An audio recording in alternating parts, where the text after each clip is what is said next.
Então, vamos lá, 800B, segundo tempo agora, da continuidade à matéria, eu vou compartilhar com vocês de novo a tela, tá? E vou colocar aqui o PowerPoint. Ok. Então, vamos lá. Então, nós chegamos até aqui, tá? Ligamentos e tendões, né? Que os ligamentos prendem ossos uns nos outros e, com isso, definem as articulações, né, que elas podem ser sem movimento ou sinartrose, movimento limitado ou anfiartrose, que a gente chama de dobradiça, e diartrose ou móveis, que são as que têm total movimento de 360. Para vocês entenderem, sem movimento crânio, a anfiartrose ou semimóvel por exemplo, a dos dedos, joelhos, cotovelos ou coluna vertebral, e diartrose ou móvel seria, por exemplo, as do ombro, tá? Seria a maioria das nossas articulações. E nós temos aqui um tendão que prende o osso no músculo, e quando você contrai o músculo, acaba produzindo um movimento que você puxa o osso, tá? A gente agora vai falar sobre músculo, o sistema muscular.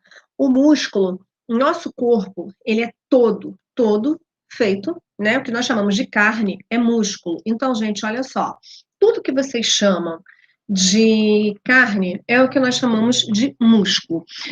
Nós temos o mesmo número de músculo. Eu que sou pequenininha, Augusto que é grande, tio Alain, fisiculturistas, todos têm o mesmo número de músculos. O que muda? Se você trabalha ou não esse músculo. Uma pessoa que pratica fisiculturismo, ela vai ter os mesmos músculos que eu. A diferença é que as fibras musculares são desenvolvidas. O que vem a ser isso? As células dos músculos são chamadas de fibras musculares. E existem aí, nós vamos ver, 3 tipos de fibras. Só que os músculos, quando essas fibras trabalham, ou seja, o músculo trabalha, que você faz atividade física, elas desenvolvem não em número, não em quantidade, mas em tamanho. Por isso que a pessoa fica mais musculosa, né? Ela fica o que nós chamamos de músculos definidos. Os músculos ficam mais saltados, mais desenhados no corpo. A atividade física, ela faz isso. Por quê? Existe aí durante o trabalho do músculo, o músculo tem muita mitocôndria, gasta muita energia para poder se movimentar, né? Queima muita glicose. Mas, paralelo, existe um pequeno trabalho anaeróbico, sem gasto de energia por conta do oxigênio, da queima da glicose. Nós chamamos um processo de fermentação, onde existe um ácido chamado ácido lático, que ele vai se infiltrando nessas fibras. Ele provocaria um efeito que nós poderíamos comparar a um efeito inflamatório. Não é que seja um efeito inflamatório, mas a gente pode comparar. E esse efeito é um efeito benéfico, porque ele dá tônus ao músculo, ele deixa o músculo mais firme, tá? Tanto que se você parar de fazer atividade física, ou pessoas que precisam ficar imobilizadas por algum motivo, a gente percebe que essa musculatura volta ao normal, ou se eu fico parada tempo demais, eu até atrofio, né, essa musculatura. Ou seja, as fibras começam a encurtar por falta de uso. É o que acontece com pessoas que sofrem algum tipo de acidente e precisam ficar sem praticar atividade física durante um tempo. A gente vê que aquele órgão, às vezes, fica até um pouco mais fino do que o outro, pela falta de movimento, tá? Então, nós temos, vou voltar aqui para compartilhar com vocês, nós temos, então, né, os músculos. Aqui, eu estou passando o cursor, existem aqui 2 bonequinhos, né, mostrando para gente como é que o nosso corpo todo é forrado por músculos, inclusive na face, né? Caso interesse as meninas, existe um tipo de ginástica facial, né? Vocês acham muito na internet. Só um minutinho, amor. A ginástica facial é exatamente para Fortalecer os músculos da face. Por quê? Nós movimentamos diariamente o nosso corpo e temos atividade física para o corpo, mas para a face a gente só movimenta quando fala, quando ri ou quando chora, né? Não existe. Então foi criado há uns anos atrás, e tem fotos, dizem que funciona, né? Um tipo de musculação para a face, com vários exercícios para você fortalecer. Tem as fotos do antes e do depois, né? Mostrando a pessoa mais esticadinha por conta de uma musculação facial, tá? Quando você mexe o músculo, você dá tônus, ou seja, você endurece um pouquinho essa fibra, tá? Então, aqui. Bom, os tipos de músculos. Gente, olha só. Nós temos 3 tipos de músculos. O que define esse músculo? A fibra, ou seja, a posição das células, né? Essas fibras são formadas por proteínas que se contraem, actina e miosina, tá? Então, olha só. Presta atenção, eu dou aqui para vocês 3 tipos de músculo. O músculo cardíaco, que é o músculo estriado cardíaco, o músculo estriado, que é o estriado esquelético, tá? Aqui do lado tem mostrando direitinho o desenho das fibras nele, e o músculo liso, que não tem nenhum tipo de estria, tá? Então, esses músculos são classificados de acordo com o movimento e a presença ou não de estrias, a presença ou não de fibras, a posição da fibra. Então, olha só, o primeiro músculo, chamado de músculo liso ou não estriado, o nome já diz. Liso ou não estriado é porque as fibras não fazem estrias. O que que faz com que a fibra seja estriada? A estria é porque a fibra, ela se encontra assim, ó, elas fazem tipo um X para poder fazer um movimento onde ela contraia muito rápido e com força. O músculo liso, prestem atenção que eu coloquei para vocês uma figura, um desenho, mas coloquei um desenho lilazinho. Esse desenho lilás é um corte de histologia. O que que é isso? Um pedacinho de músculo muito fino, tirado, né, das células, colocado numa lâmina, corado e visto ao microscópio. Se vocês observarem, dá para ver perfeitamente que as fibras ou células, isso roxo mais escuro é o núcleo, que elas estão transversais, desculpe, paralelas, elas estão assim. O que que acontece? Quando elas vão se contrair, elas deslizam de uma forma lenta, delicada, não é vigoroso, não é rápido, é uma coisa bem lenta, devagar, delicado, que faz assim, ó, uma sobre as outras. E isso é uma coisa involuntária. Gente, presta atenção que isso é importante, tá? O músculo liso ou não estriado, o movimento dele é involuntário, não é sobre a nossa vontade. Ou seja, músculos que são lisos, diafragma, intestino, bexiga, pálpebras, músculos que funcionam de forma involuntária. Guardem isso, liso, involuntário. Bom, aí eu tenho aqui meu segundo músculo, estriado esquelético. Olha bem aqui, ó, nesse rosinha, o corte histológico dele. Olha como ele é todo riscadinho, todo cheio de estrias, tá? Qual é a vantagem que essa estria me dá? Ela faz uma contração como se fosse uma sanfona, rápida, vigorosa, forte, só que ela é voluntária. São os músculos, como já diz, esqueléticos, né? São os músculos do corpo. Então, ele é voluntário. Um nome estria lembra para gente, né? Uma coisa que é muito ligada à estética, né? Junto com a celulite, existe a estria, que são marcas na pele de coisas que acontecem nas células. A celulite é no tecido adiposo, de gordura. Quando essas células começam a morrer, murchar ou sofrer um processo inflamatório, faz aquele monte de buraquinho no corpo. E a estria? A estria acontece muito quando a pessoa engorda muito rápido, de repente, na gravidez isso pode acontecer, ou na adolescência, quando vocês crescem muito rápido. De repente, vocês crescem rapidamente. E vocês estão me ouvindo, amores?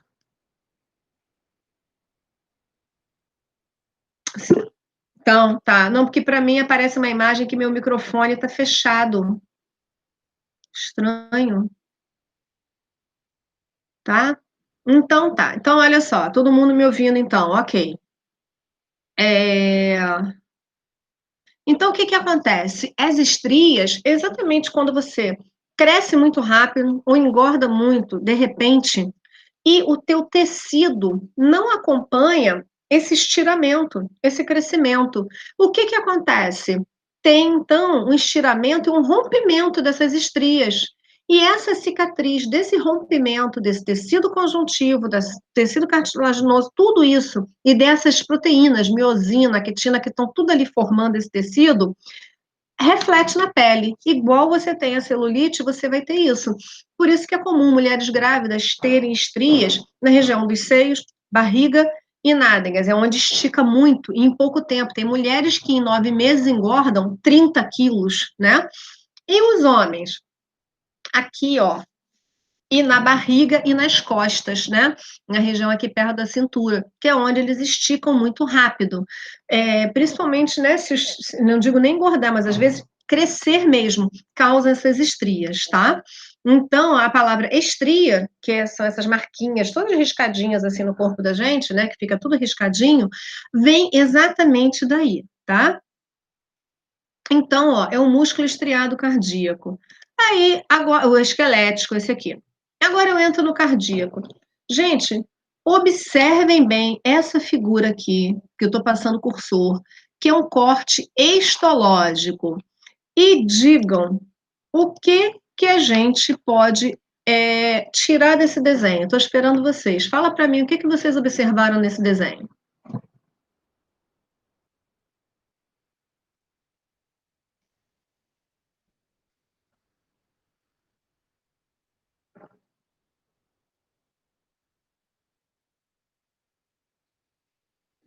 Vai lá, amores. O que vocês estão observando nesse desenho do estriado cardíaco?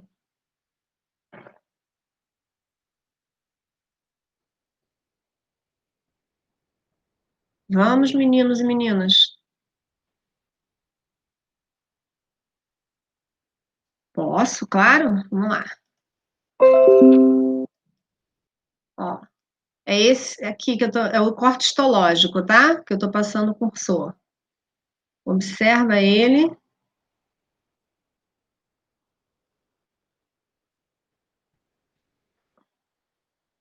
Deixa eu deixar assim. Fala.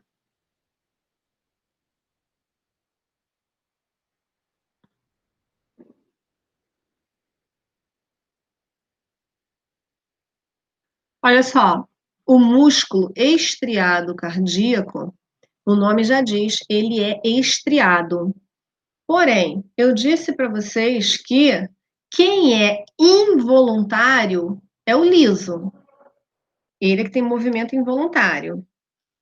E esse aqui do coração, ele é estriado. Só que eu falei para vocês que o estriado esquelético, ele é voluntário. Então, se a gente parar para pensar, isso é meio incoerente, né? O meu músculo cardíaco não pode ser ele não pode ser voluntário. Eu não posso ficar pensando contração, sístole, diástole, contrai, relaxa, relaxa, contrai. Eu não posso. Ele tem que ser involuntário. Ele tem que trabalhar como liso, independente da minha vontade. Mas ele não pode ser liso. Por que ele não pode ser liso? Porque eu falei para vocês que o músculo liso, ele tem o quê? Uma contração lenta, devagar, né? E as fibras são paralelas e involuntária. Porém, o meu coração não pode ter batimento cardíaco lento, devagar. Ele precisa de uma contração vigorosa. Então, gente, olha só, observa bem essa imagem. Eu vou ter fibras paralelas, como o do meu músculo liso, aqui, ó. Porém, também tem as estrias, ó, os risquinhos, como no estriado esquelético. Eu misturei as duas fibras. Por quê? Para que ele tenha uma contração forte, vigorosa, mas seja involuntário, tá? Então, o músculo estriado cardíaco, apesar dele ser estriado, a contração dele é involuntária. Você não manda nesse tipo de contração, tá bom? Então, a gente vai voltar agora para falar, tá? Sobre propriedades do músculo. O músculo, ele não tem só a propriedade de produzir movimentos. Os músculos também, eles têm outras funções. Eles ajudam a amortecer choques mecânicos nos ossos, né? Porque eles protegem os ossos. Então, além do movimento, eles são uma proteção contra choques mecânicos e também eles ajudam no controle da temperatura corporal, tá? Então, eles também têm esse tipo de trabalho junto. E outra coisa importante que vocês, talvez eu não sei se eu coloquei no resumo de vocês. Os músculos, eles têm duas propriedades. Contratilidade, é assim mesmo, contratilidade e elasticidade. O que que vem a ser isso? Contratilidade é a capacidade que a fibra muscular tem de se contrair e produzir um movimento. E elasticidade é a capacidade que esse músculo tem de se relaxar quando para um movimento. Alguns músculos do corpo são chamados de músculos antagônicos. O que que vem ser antagônico? Antagônico é aquilo que é contrário, né? Um movimento antagônico é contrário, antagonismo. Os músculos são considerados alguns pares de músculos do nosso corpo antagônicos, porque eles trabalham de forma contrária. Exemplo, bíceps e tríceps, tá? Eles trabalham de forma antagônica a partir dessas duas propriedades. Então, para que eu dobre meu braço, é necessário que o meu bíceps se contraia, mas para que ele se contraia, o tríceps relaxa, ele estica. Se eu for esticar o braço, é o inverso. Esse músculo se contrai e esse relaxa, tá? Então, quando a gente está com o bracinho parado, esticado, nós estamos tendo contração de um e o outro está esticado. Se eu for movimentar, eu faço o contrário, né? Impulsos nervosos são enviados a nervos motores, porque eu pensei nisso, e eles acionam esses músculos fazendo o movimento, tá? Então, são essas duas propriedades do músculo: contratilidade e elasticidade, tá? E temos, né, esse trabalho desses músculos. O que que são músculos antagônicos? Que trabalham de forma oposta, tá bom? E função do músculo, além de movimento, diminuir impactos contra choques mecânicos nos ossos e ajudar no aquecimento, tá? Dizem que pessoas mais gordinhas, elas sentem menos frio. Isso aí estaria ligado a tecido adiposo, que é uma reserva de gordura. O músculo é diferente. Ele trabalha ajudando no aquecimento através de contrações involuntárias, né? Por isso que quando nós temos frio, nós trememos. O tremor que nós temos do músculo nada mais é do que contração involuntária para ajudar no aquecimento do corpo, tá? Gente, ficou alguma dúvida, algum comentário que vocês queiram fazer? Não. Eu falei para vocês sobre ruptura dos ligamentos no primeiro tempo? Falei? Então tá. Então, olha só, a gente fecha aqui, tem o exercício, vocês podem começar a fazer o exercício agora, que ele é para casa, mas ainda temos aí pelo meu celular, temos ainda 15 minutinhos de aula, então vocês comecem a fazer logo, adianta o exercício de vocês terminando logo agora, fica menos coisa para vocês fazerem depois, tá? E eu vou ficar no chat com vocês, se vocês tiverem qualquer dúvida, é só falar que eu tô por lá, tá bom? Eu vou então interromper a gravação e de tarde eu tô editando a aula de hoje com a live do primeiro e do segundo tempo. O exercício é para quarta-feira, Eduarda. Vou corrigir quarta-feira por live, tá? Vou interromper, então, aqui a gravação